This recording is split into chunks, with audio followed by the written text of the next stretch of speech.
so now what's going on? You have CarMax and Carvana who have recently showed numbers where their auto loan delinquencies are going through the roof, and this is people that are not making their car payments. Now Carvana and CarMax, they write a lot of their own loans, they hold their own notes. All that means is that they're basically big glorified buy here pay here used car dealers. You know, the dealers that you see on the side of the road have $9.95 down on their windows. You can go, you can put $1,000 down, you can make monthly payments of $350 a month, and you drive a car. That's basically what CarMax and Carvana they're doing, but they're just doing it on a massive scale. Now here's the difference between CarMax and Carvana and the small buy here pay here dealers, which is what a lot of these repos that you'll see behind me, we'll talk about that in a little bit, how that's where these repossessions are coming from.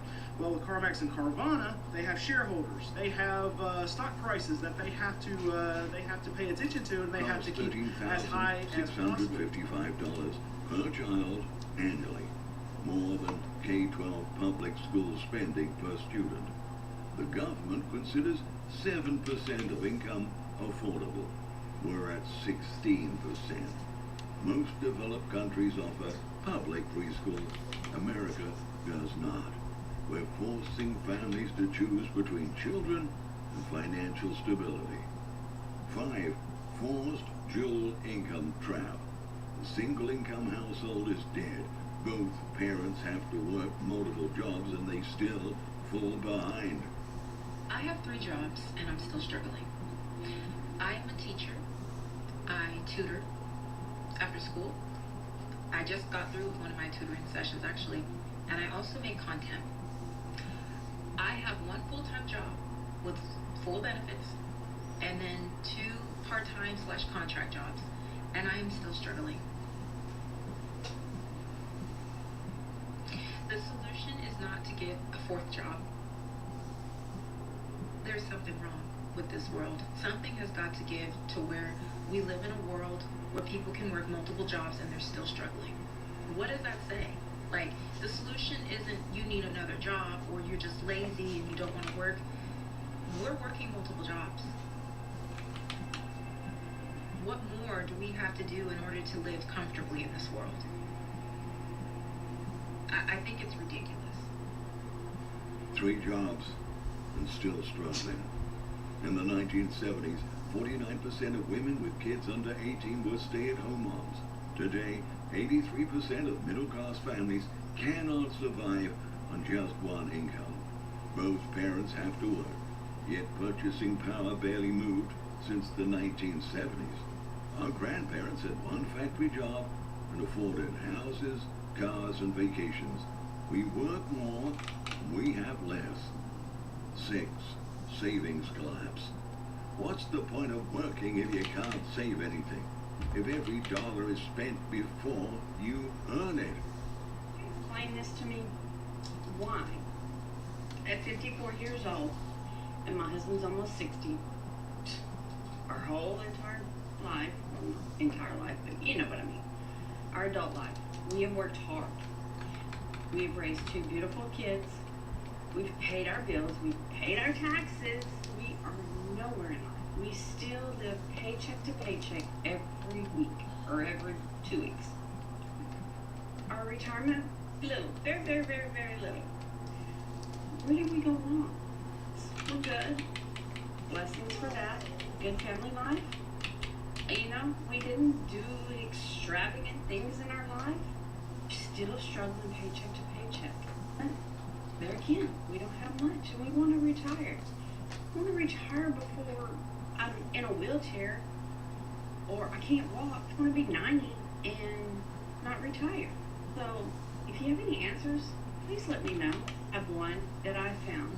And if you're in this situation and would like to know more information, put purpose in the comments and let's get together and talk. This couple did everything right. Work hard, raise kids, pay taxes. They have nothing. 74% of households earning $60,000 to $100,000 cannot save, up from 66% 1 year ago. Families spend 35% on basics, 30% on housing, 17% . .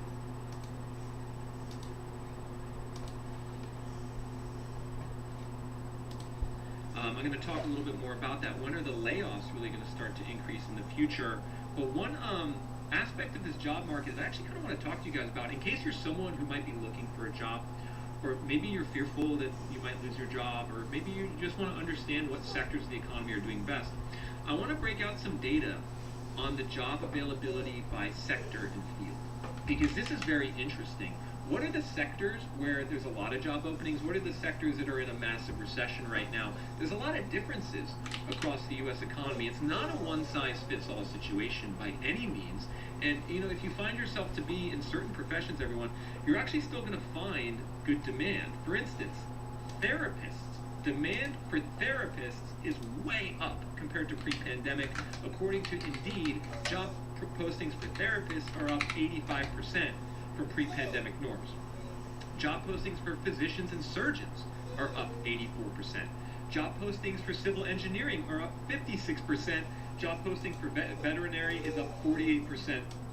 Was Personal this and the home worst care app is up I can 46%. do to the world of art and animation? Here's some actual signs that the most scary times might be behind us. After years of existential dread for artists and fear for our future, news from the tech and finance world suddenly give reason for hope. How did the narrative in the tech world suddenly go from this to this? How is the quality and capability of generated AI art stagnating despite all of the money that flows into it? Why are people calling the AI hype a bubble now? The surprising shift in tone makes it look like we're facing a very different future than what we artists have been threatened with for years. So where does that leave our community of terrified creatives? Where are we at in the world of art and animation regarding the threats of generative AI? And can we maybe, just maybe, finally stop holding our breath about this topic?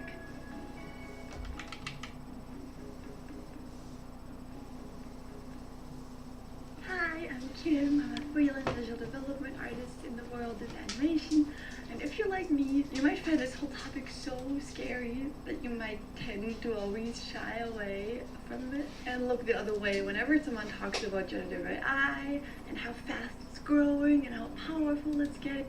So we already know that the job situation is bad in this country, but it is getting worse. This is being seen by increased layoffs, a slowdown in hiring, and a fierce competition for jobs, especially amongst people that are just entering the workforce. Job seekers are experiencing long and frustrating searches, and they're often citing that they're being ghosted by companies and that they are even being forced to accept lower pay. Okay, I have to get this off my chest because I am really pissed about it. If you are in the job market currently and looking for work and you are over the age of 40, I think you need to know something about what I believe companies are doing. My husband has been looking for work and he's had plenty of interviews, but 3 of these interviews have stuck out to me, and the reason is because they've gone all the way through like 5th round interviews and 6th round interviews. During these interviews, each company has asked him to solve a hypothetical situation for their company and asked him to present to their C-suite executives how they would solve this, what type of strategy would they use, would he use, that type of thing. So he'll, spend a week creating a deck and get into the interview, and the CEO's there and the hiring manager, and then like 10 other people are there. And everybody's really engaged, and they ask a ton of questions and things like that. So my husband thinks the interview went really well, and then they'll say, okay, we'll have a decision by the end of the week and we'll let you know either way. And my husband's like, great. And then the end of the week comes, nothing. He's completely ghosted. And he'll follow up with them and say, via email or whatever, because obviously you don't have phone numbers, and they don't respond at all. And this has happened to him 3 different times. So obviously I realize I'm biased, but rather than it just being my husband, I honestly think that these companies are using interviewees to mine for ideas, for strategies. How much? And on healthcare, nothing left for savings. One emergency away from ruin. 7. The retirement dream is dead. Retirement used to be the reward for a lifetime of work. Now it's a fantasy most have accepted they will never experience. I think I used to be like everybody that would think, oh, can't wait to retire one day. You know, you're gonna work your whole life, you know, waste it all working, and then one day you'll be able to retire, that magical moment, kind of go relax, maybe do a little traveling, and sleep in, not stress about anything. Just know that you're retired. I've accepted the fact that I'll probably never retire. Actually, I don't know how I could. So I now just think of life a little differently. I'm just like, well, I'll just live day to day and I'll enjoy my life as is. And when it's over, it's over. But there's no retirement. It's not even possible. So am I the only one that has switched his way of thinking like that? Like, I just feel like there's just gonna be a point where you just fall over. It's over for you. But there won't be that retirement for it. You're just gonna work until it's over. That's it. He's not pessimistic, he's realistic. Social Security faces insolvency by 2034. Pensions are extinct. 64% of middle-class Americans believe they'll be worse off this year. The retirement age rises while working-class life expectancy drops. Work longer, die sooner.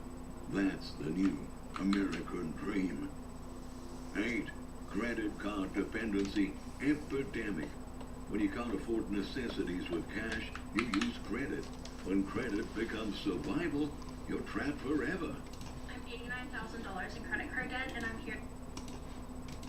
So, what doesn't look good for a car dealer? Well, that's when you have to take back a lot of cars, and when you do that in a downtrending market, when wholesale prices are going down, yes, wholesale prices have been going down over the last year or so. We can see that in the data. Cox Automotive releases a lot of this.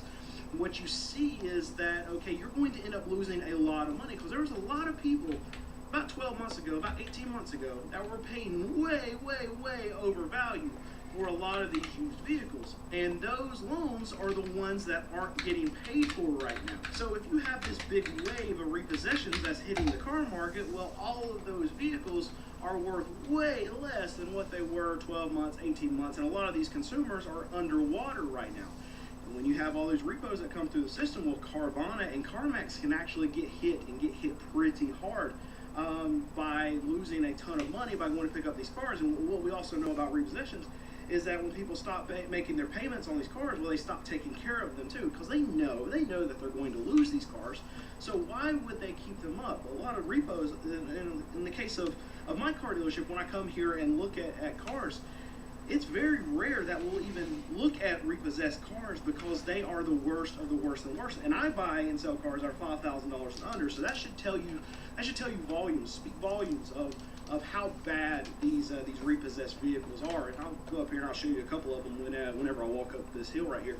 But this is something that's very interesting to me because I see in the market, this whole row right here, all repossessions, I see in the market that repos are on the rise from the subprime lenders, which are these buy here, pay here dealers. These subprime consumers, they aren't making their payments. These are the same consumers, these buy here, pay here dealer consumers. These are the same consumers that are buying cars from CarMax and Carvana. So if their auto loan delinquencies are going way up, but they're not going to get the cars, they're just avoiding something that's the inevitable. They're trying to either squeeze as much money out of these consumers as possible. Maybe they can get them to pay 1 or 2 more payments over the course of the next 6 months or over the course of the next 12 months to try to just squeeze a little bit more money out of them, or they're doing what I think is the thing, and they're just trying to kick the can down the road and say, oh, well, we're doing okay right now. There's not an auto loan crisis. There's not a repo crisis. We're not having to deal with that right now. And you can see because we're not repoing cars. But we all know the truth, right? Your auto loan delinquencies are going crazy. People who owe more than 90 days worth of back payments right now are spiking. People are not making their payments, and if you're not going to pick up the cars, then you're just delaying the inevitable. And check this out, just to make the matters worse, what we have banks that are already loosening their lending requirements. You have Wells Fargo, this came out, and a car dealership guy reported on this, that we have Wells Fargo that is actually decreasing the credit scores needed to get some of these loans, and not even that's not even the worst of it. They're going back to where they're loaning on more than what the car is actually worth. LTV is loan to value ratio. And in a lot of cases across the car market, what you want to be at is you want to be at between 80 and 100% of what you're actually loaning on the car for it to be a secure loan for the bank, the lending institution, whoever is actually writing the loan. But they are increasing that to the subprime of the subprime, the lowest level of borrowers that they will allow to get a loan. They're increasing that to 110%. But listen to this, just the smidge tier higher than that, I think is like a 540 credit score. Subprime, still, that's the realm that we're in. They're actually increasing their loan to value percentage up to 150%. What got us into all this mess? It was banks allowing consumers to borrow money way above what the car is actually worth. And this creates a whole different kind of situation here in the car market. Not only are you having foolish people signing up for loans that they can't afford, but two, you're allowing dealers to come in and get 150% of the value of the car and get it to these paycheck to paycheck, shrinking retirement savings.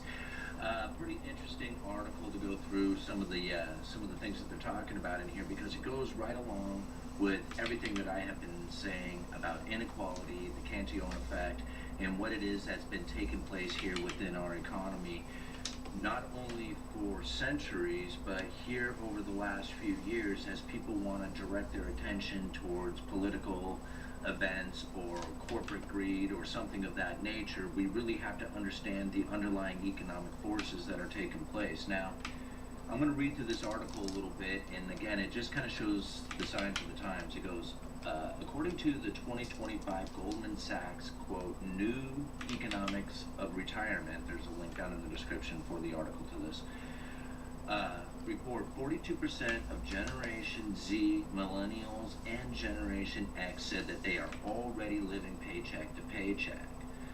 The trend is expected to get worse. By 2033, Goldman said 55% of workers will be living paycheck to paycheck, with the number going up to 65% by 2043. It says you can see how costs like childcare, costs like going to college, costs, of housing and rent, all of those costs are taking a much larger percent of the shares of someone's income. That was the quote coming from Chris Sadir. Now, again, when we think about the Cantillon effect and how it is that it takes place, and when new money comes into the system and how it separates the rich from the poor, this is another obvious sign of it taking place. And we can only expect that this is probably going to continue going into the future. Now, when we think about how it is that the administrations or the central bankers out there, or anybody who is in any kind of political power, what is expected of them is to do something. And if they do something, they're going to have to spend money to do it. And if they're spending money, they are going to have an issue. Hold on 1 second. Let me turn off my Wi-Fi, because I think that's as we think about some of the things that are taking place here right now, some of the other articles that I wanted to share with you as well is one of the other signs is consumer spending, right? Now, right now, the consumer is essentially the top 10% of people, or top 10% of household incomes. They're doing 50% of the consumption. So when it comes to those who are consuming, the entire system is essentially focused in on the top 10%. If they can get the top 10% of people to spend money, then that is essentially what is going to be filtering through the economy. Yes, they do have to get everybody else to spend as well, but it's more about maintaining as opposed to depleting their spending. They can focus on the top 10% to increase, but they can't really expect much out of the bottom 50% of people. And really it comes to the top 20% and the bottom 80% of people. And again, this was 3 reasons rich Americans may not be able to keep economy strong. And again, when we think about how it is that the economy is now reliant on the top 10% of people, if they slow down their purchases, and we have to rely on that to spark the economy, then we are going to have issues going into the future because it's just such a small fraction of the people, even though they make up such a magnitude of the economy. Right? And then one of the other sides of the inequality that is growing right now, because you have to think, anytime there's new money coming in, I'm trying to keep this somewhat short and to the point. Anytime you ever bring new money in and you have debt issuance, money printing, savings that goes up, that money is eventually going to find its way out of savings into the economy and is going to get spent. Now, the people who spend that money are generally spending it on good times, debt payments, or bills. Right? So those are the 3 places that essentially everybody is going to be spending their money. Now, if you inject new money into the system and you give it to the rich, you give it to the middle class, you give it to the poor, everybody is eventually going to place that money somewhere. Now, a good idea if you give it to the poor is for them to pay their debts, use it to pay their bills, use it to make their life slightly better than it is than they're experiencing, but a lot of times it gets wasted. And now it gets wasted and it moves into the place that they don't want it to, and that's to the corporations because they're spending it on toys, they're spending it on experience. Wherever they spend it, it'll find its way into the hands of the few who are essentially at the top. Now, understanding that to be the case, you have to think about it. Right now, we have global equity funds inflows hit an 11-month high. This is based on the idea that the Federal Reserve is going to be easing monetary policy going into the future. That's still questionable about what it is that's going to be taking place. But people are of the mindset that if you lower interest rates, you're going to be easing monetary policy. And by easing monetary policy, you can only assume that there's going to be more money injection with debt issuance. So then we take into the consideration now that if you put in money into the system, no matter how you do it, giving it to the poor, give it to the middle class, give it to the rich, it's going to eventually find its way and filter up to the hands of the few. This is going to cause inequality every single time. There is no doubt about it. And so as we watch the evidence take place, and we assume that there is something that can be done, the only thing that I can assume that can be done is for information rather than hiring a full-time employee and paying them a salary and benefits. And I think it's absolute bull.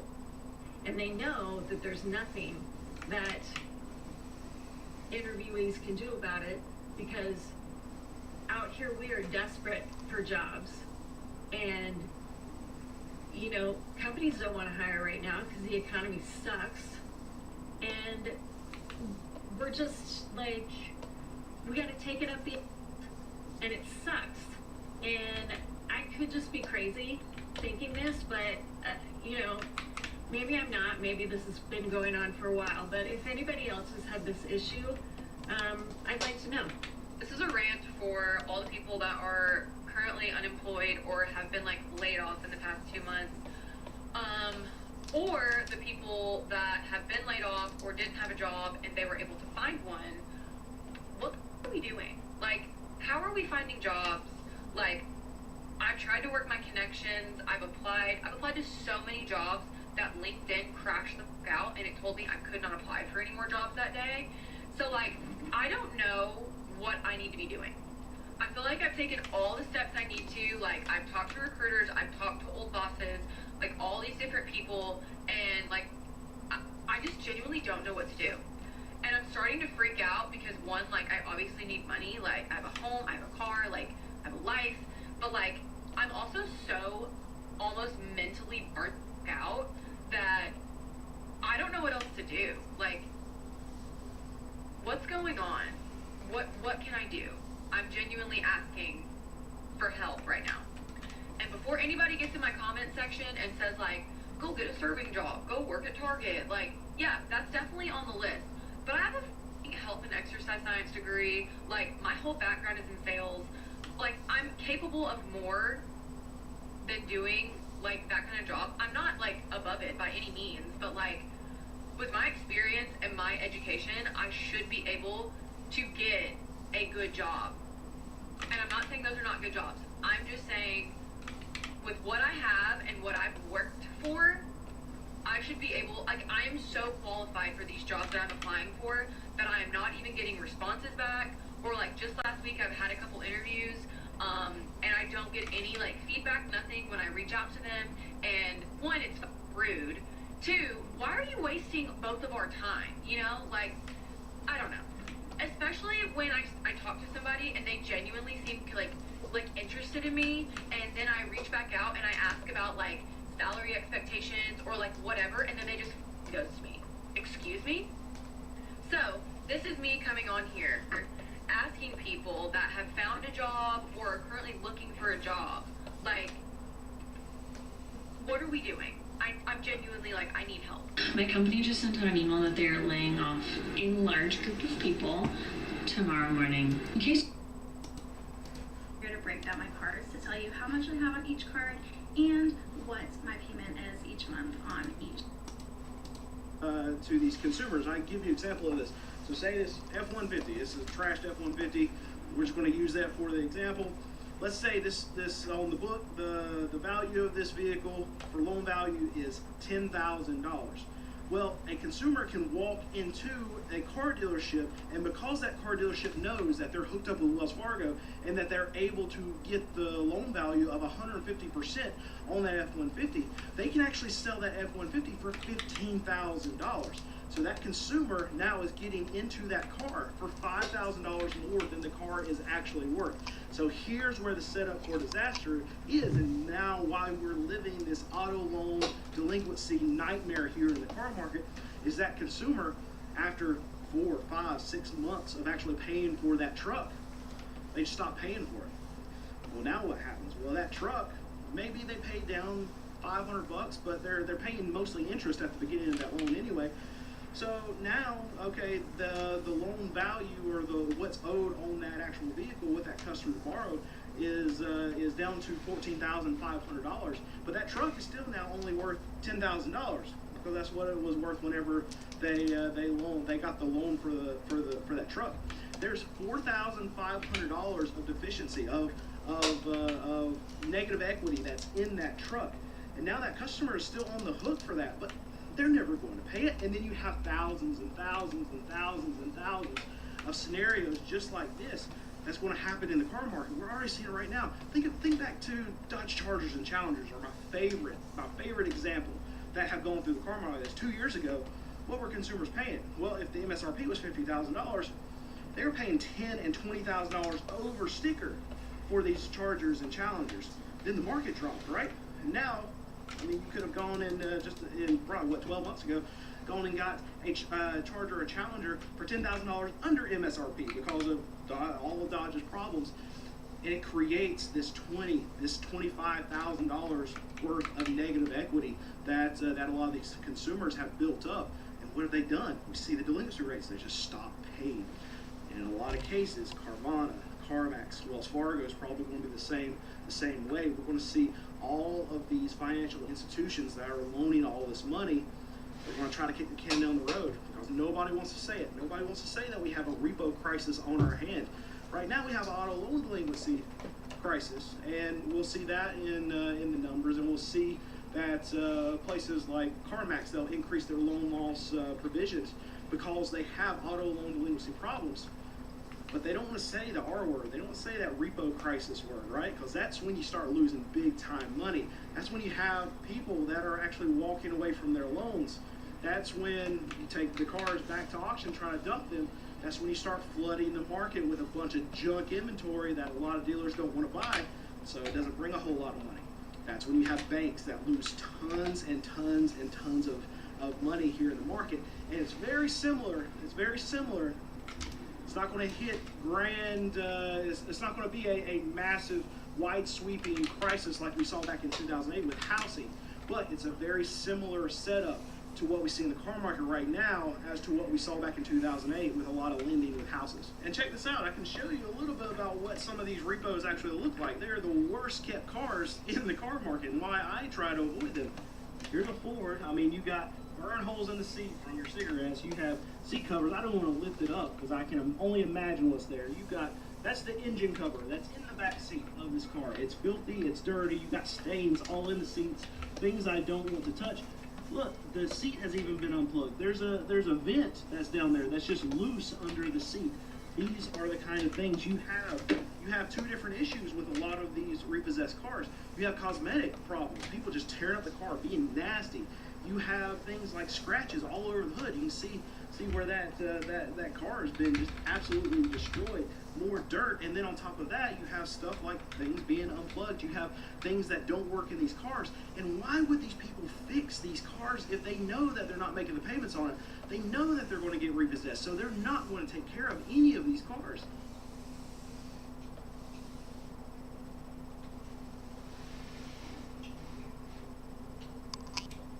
The farming situation in America just got a lot worse. This is awful discouraging. You know, we do our very best to grow a good crop to feed the world, and then we can't hardly give it away. Bachman blames President Trump for the soybean crisis, even though he voted for it. There won't be a farmer left in 5 years if things don't change because our expenses are so high, and the crop is worth less than it was 30 years ago. Now, I've covered this story from a few different angles already, but as more unfolds, I think it's one of the more fascinating stories going on in the U.S. right now. Farmers are sounding the alarm for a variety of reasons, most of which can be traced back to recent policy changes from the Trump administration. Now, there are some other factors at play as well, like rising inflation on many other input costs, along with weather shocks, but overall, the biggest problem, according to these farmers, is the issue with their markets. We're in the middle of the worst economic downturn that I've seen in my 50 years since the mid-1980s. Members telling us they feel the Trump administration has let them down. We voted because he was going to help the farmers, and now it's just hurting us like crazy. Soybean farmers in particular are facing a drastic problem. China, one of the biggest buyers of American soybeans, has all but given up buying from them. Why? Well, it's simple. Trump's tariffs and trade war. For context, soybeans are one of the largest exports to China in terms of value. In 2024, China purchased $12.64 billion worth from the U.S. And now, so far this year, they've purchased zero.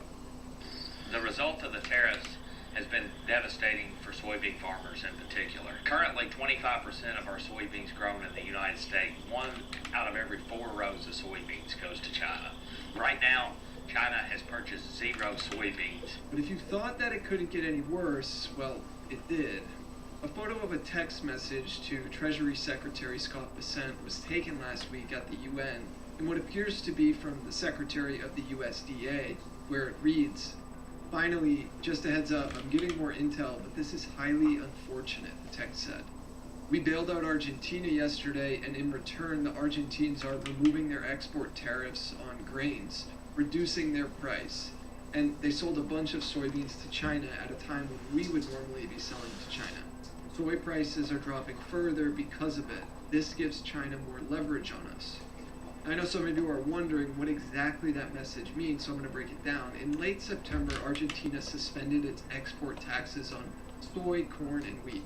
Now, we've talked on this channel before about how tariffs are an import tax. But what Argentina has is a similar thing, but for some of their exports. Those taxes have been as high as 26%, making their crops more expensive abroad. So when the tax was suddenly gone, China immediately booked at least 10 cargo ships of Argentine soybeans. And as a result, prices for US soy dropped even further, and farmers here in the US were left holding unsold harvests. Just days later, Argentina then reinstated the taxes after hitting a $7 billion export cap. But the damage was already done. China got exactly what it wanted, cheaper soy from somewhere other than the US. Now at the same time, the US was putting together a $20 billion financial support package for Argentina. Treasury officials insist it's not direct cash, but rather credit tools and swap lines. But obviously, the optics still matter here. Washington was propping up Argentina's far-right president, a Trump ally, while US farmers were watching their biggest export market slip away. Reports even suggest the deal came with a contingency. Argentina would have to unwind an $18 billion currency swap line it has with China. So in other words, this bailout wasn't really about helping Americans at all, it was about pulling Argentina away from China's orbit. That context is what makes this text message so damning. It was an admission that US policy, whether intentionally or not, handed China more leverage. So by bailing out Argentina while it was undercutting US soybeans, Washington weakened its own producers at the very moment they were the most vulnerable. And for farmers in the Midwest, who were promised America first, well, it's clearly the exact opposite of that. The US government is essentially admitting two things in private that it would probably never say out loud in public. First, that our biggest export market for soybeans is now gone, not because of weather or supply, but because of political choices. And second, in trying to stabilize Argentina with a $20 billion bailout, the administration may have actually undercut its own farmers. By removing tariffs, Argentina just made its beans cheaper overnight and China just swooped in. The timing obviously couldn't have been worse, as US harvest is beginning, silos are filling up, and instead of filling orders, many farmers are staring down bankruptcy. That phrase, "this gives China more leverage on us," should be concerning to just about anyone, but particularly anyone involved in American agriculture right now, as it means China not only has other suppliers to turn to beyond just Argentina, like Brazil, but they now have the ability to play them off each other. China can buy cheap soybeans from South America while holding out on US producers, watching prices drop, and then use that pain as a bargaining chip in future trade talks with the US. So, in other words, US farmers' livelihoods have become pawns in a geopolitical chess match. And here's the reality: soybeans aren't some niche crop. They are one of the backbones of American agriculture, grown in dozens of states all throughout the country. And they're tied to everything from animal feed to biofuels. So when prices collapse to levels not seen in years, it ends up rippling through entire local economies. Farmers, seed companies, equipment dealers, banks, on and on and on. I know some people aren't going to have much sympathy for some of these businesses, but my point is that this impact isn't just felt in one particular area. I'm going to start with the smallest card and work my way up to the highest card. I do have 11 credit cards, so we're going to be here for a minute. The longer that you watch, the higher my payment is. So do your girl a favor and watch to the end. My first card is our Carter's credit card. It has $199 on it. My monthly payment is $30. My second card, Old Navy. It has $362 on it and a monthly payment of $30. Third card is our City card. It has $1,742 on it and the monthly payment is $85. Fourth is Shields. It has $3,057 on it and our monthly payment is $95. Next up is our Discover card. That has $4,969 on it and our payment is $135 a month. Next up is Chase.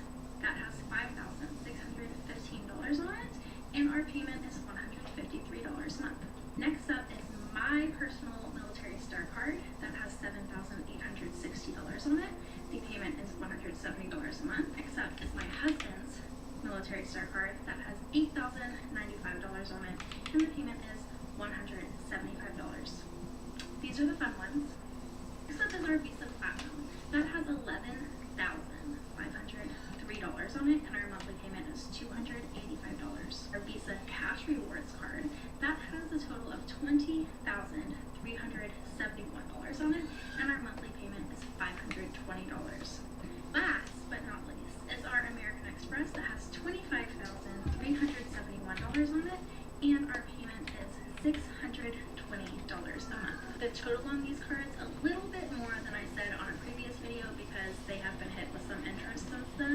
So our total is $89,203, and that brings our total monthly payments up to $2,298. Follow along and watch me pay these off over the next few years. $89,203 in debt across 11 credit cards. Monthly payments, $2,298. This isn't luxury spending. 49% of middle-income earners rely on credit cards for basic needs. 43% expect to add more debt in 6 months. The reason? Necessities, emergencies, healthcare. It's a death spiral designed to keep the middle class enslaved to banks. 9. Urban rent crisis. Major cities are becoming playgrounds for the wealthy, while the middle class gets pushed out. Might be one of the sickest things that I have seen in quite some time. Okay, I live in St. Pete, Florida. I have a 2-bedroom, 2-bathroom apartment. It's $32.75, but I got 2 months free, so I pay $27.72 each month. I love my apartment. I have no issues with it whatsoever and would love to stay here, but I've also considered moving to another apartment if I see something that looks cool, right? There is an apartment opening in downtown St. Pete, and I've been waiting for them to release their pricing data, their pricing information, because it was not on their website. Their pictures look beautiful, everything looks stunning, location's great, right? They released their prices. Are you ready for this? Okay. A 1-bedroom of 797 square feet, not even 800, 797 square feet, $3,200. For one bedroom, okay? And that price climbs if you go up to a higher floor or depending on the direction that your apartment faces. A 2-bedroom at this apartment, $4,750, up to $5,300. Same thing. If you go on a higher floor, $5,300.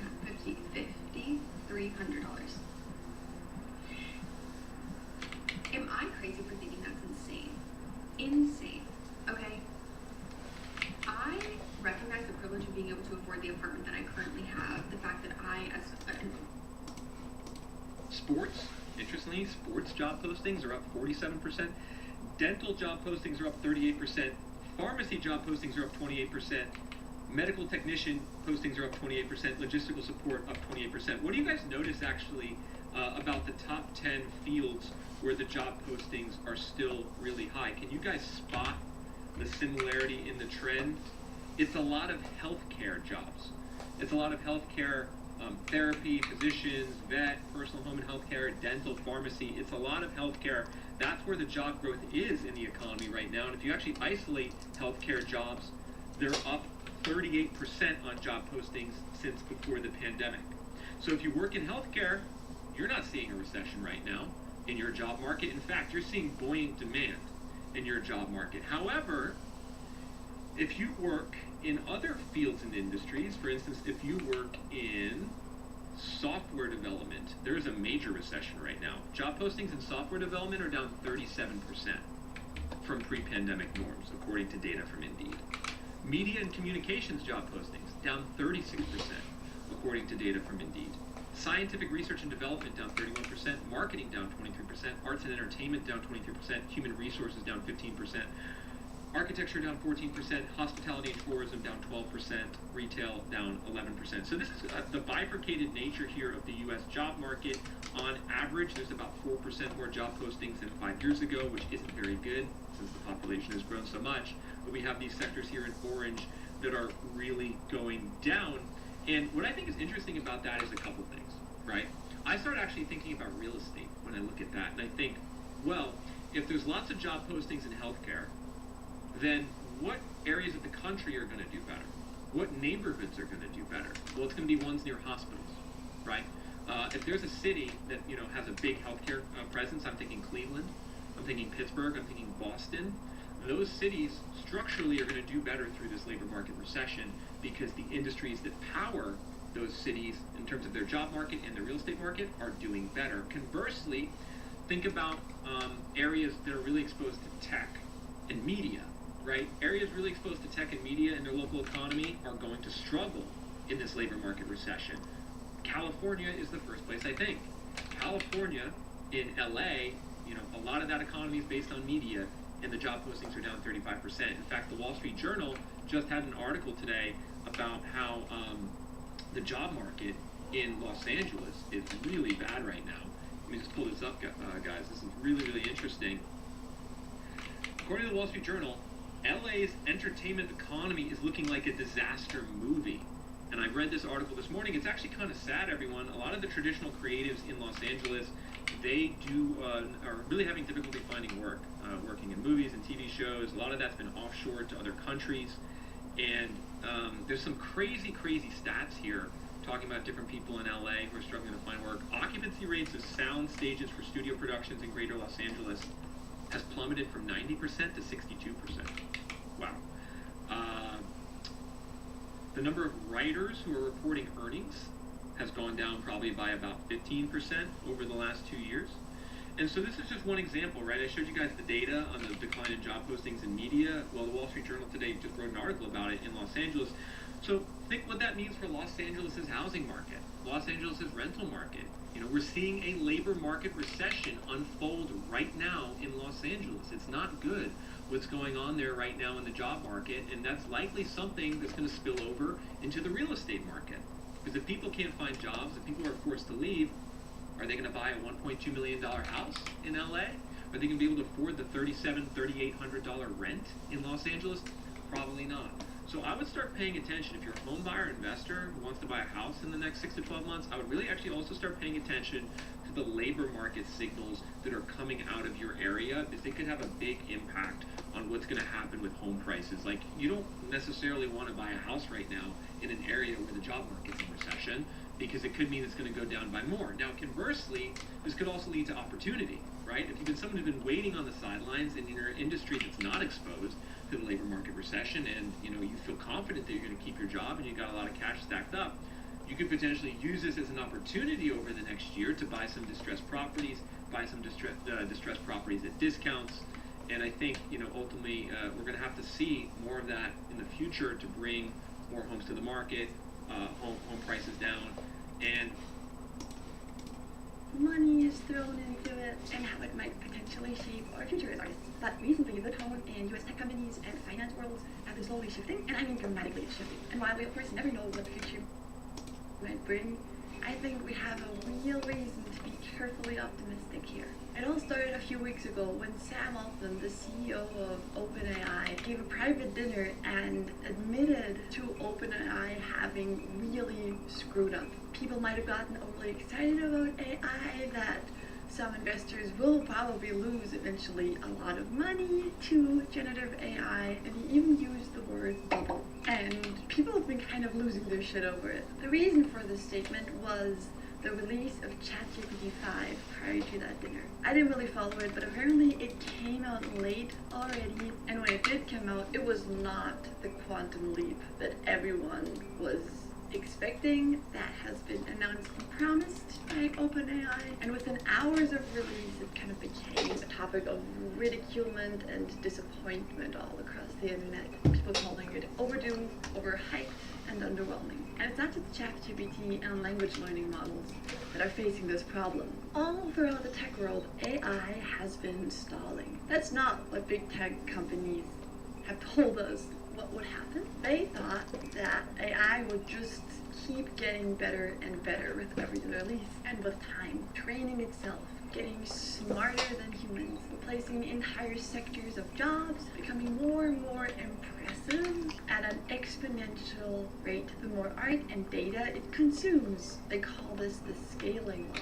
That hasn't really been the user experience. Voices have been growing loud that the scaling law isn't a law at all, and that AI really kind of has been hitting a wall for a while now. Back then, Sam Altman denied there ever being a wall, and honestly, I don't know from personal experience because I really try avoiding AI in my personal life, but I do obviously see the AI art and animation all over the internet, and I personally haven't been feeling like they're getting that much better. I think arguably AI in the overall internet has kind of been getting worse and more sloppy, even though so much money and energy is being poured into generative AI. If you want to learn more details about how crazy the finance thing of I'm not a pro in that, but I highly recommend watching Bosch's video on that. But if I understand correctly, right now more money is being invested in AI in the US than is spent in the US on shopping. In 2024, already the 8 largest tech companies in the US made up more than half of the US stock market. The 4 biggest companies, Amazon, Meta, Google, and Microsoft, invested $100 billion on AI alone in the last 3 months. That apparently is the reason why the US economy keeps growing despite the crazy political times and Trump's tariffs. It is insane how much money is thrown at this thing. Still, according to an MIT study, 95% of IT companies investing in generative AI are seeing no return. And now on top of that, Sam Altman gave this statement I mentioned that caused all the investors kind of to worry, or at least a big chunk of them. Now, I know nothing about the stock market, and frankly, the whole concept kind of freaks me out. That's why I became an artist, maybe. But I've seen a lot of people all across the internet compare what's happening in AI right now to the dot-com bubble in 2022. It was a huge hype. It burst, and through, I guess, a big snowball effect, all the investors just started running for their lives, and the company lost 78% of its peak, which is estimated was about $5 trillion back then. And AI hype is bigger than the dot-com bubble was. Now, obviously, I don't know if the same thing is gonna happen to AI. My gut feeling is that nothing in nature in the world can grow forever unless it destroys its host and takes us all down with it. But I do know that a part of the investors have been carefully, slowly backing out of AI already, causing NVIDIA, you know, the chip company that's now, I think, the world's first company that, like, cracked $4 trillion. They're so rich, but they lost about